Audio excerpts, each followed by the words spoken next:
ಹೆಸರು? ರಾಜು ಅಂತ sir. Sir age? 50 years. ನಮ್ಮ ಕ್ಲಿನಿಕ್ ಬಗ್ಗೆ ಹೇಗೆ ಗೊತ್ತಾಯ್ತು ಸರ್? ಕ್ಲಿನಿಕಲ್ ಅಡ್ವರ್ಟೈಸ್ಮೆಂಟ್ ಅಲ್ಲಿ ನೋಡಿದೆ ಯೂಟ್ಯೂಬಲ್ಲಿ. ಏನೇನು ಡಿಸೀಸಸ್ ಇತ್ತು?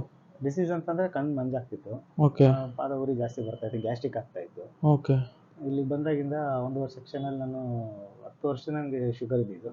ಓಕೆ ನನಗೆ ಒಂದೂವರೆ ತಿಂಗಳಲ್ಲಿ ಒಂದೂವರೆ ಸೆಕ್ಷನ್ ಇದರಲ್ಲಿ ನನಗೆ ಫುಲ್ ನಾರ್ಮಲ್ ಆಗಿದೆ ಸರ್. ಓಕೆ 10 ವರ್ಷದಿಂದ ಇದ್ದಿದ್ದು ಶುಗರು 1.5 ತಿಂಗಳಲ್ಲಿ ನಾರ್ಮಲ್ ಆಗಿದೆ ನಿಮಗೆ. ಓಕೆ ಟ್ಯಾಬ್ಲೆಟ್ಸ್ ಎಲ್ಲ ಸರ್? ಟ್ಯಾಬ್ಲೆಟ್ 2 ತಗೋತಾ ಇದ್ದೀವಿ, 2 ಟ್ಯಾಬ್ಲೆಟ್ ತಗೋತಾ ಇದ್ದೀವಿ. Readings sir? ರೀಡಿಂಗ್ಸ್ 130 ಬರ್ತಾ ಇದೆ. Okay after food. Okay after food ಆದಮೇಲೆ ನಮಗೆ 160 170 ವರೆಗೂ ಬರುತ್ತೆ ಸರ್. ಸರಿ ಸರ್, ಇವಾಗ ಒಂದ್ಸಲ ಲೈವಲ್ಲಿ ಚೆಕ್ ಮಾಡೋಣ ರೀಡಿಂಗ್ಸು. ಓಕೆ ಓಕೆ ಚೆಕ್ ಮಾಡಿ ಅಜಯ್.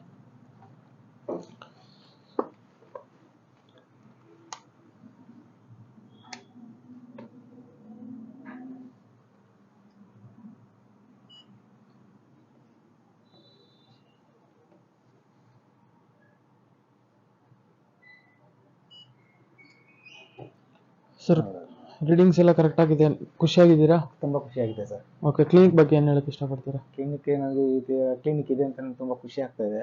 ಓಕೆ ಈ ಥರ ಕ್ಲಿನಿಕ್ ಇದೆ ಅಂತ ಅನ್ಕೊಂಡಿರಲಿಲ್ಲ, ನಿಜವಲ್ಲೂ ತುಂಬ ಖುಷಿ ಆಗ್ತಾ ಇದೆ. ಹ್ಞೂ ಈ ಥರ ಕ್ಲಿನಿಕಲ್ಲಿ ಎಲ್ರಿಗೂ ಈ ಥರ ಒಂದು ಲಾಭ ಬೇಕು. ಟ್ಯಾಬ್ಲೆಟ್ ಬಿಟ್ಟು ವಿತೌಟ್ ಟ್ಯಾಬ್ಲೆಟ್ ಬಿಟ್ಟು ಎಲ್ರಿಗೂ ನ್ಯಾಚುರಲ್ ಆಗಿ ಶುಗರ್ ಎಲ್ರಿಗೂ ಡೌನ್ ಆಗಲಿ, ಹಿಂಗೆ ಒಳ್ಳೇದಾಗಲಿ ಅಂತ ದೇವ್ರ ಹತ್ರ ಕೇಳ್ಕೊತಾ ಇದ್ದೀನಿ. Okay sir, thank you. Thank you.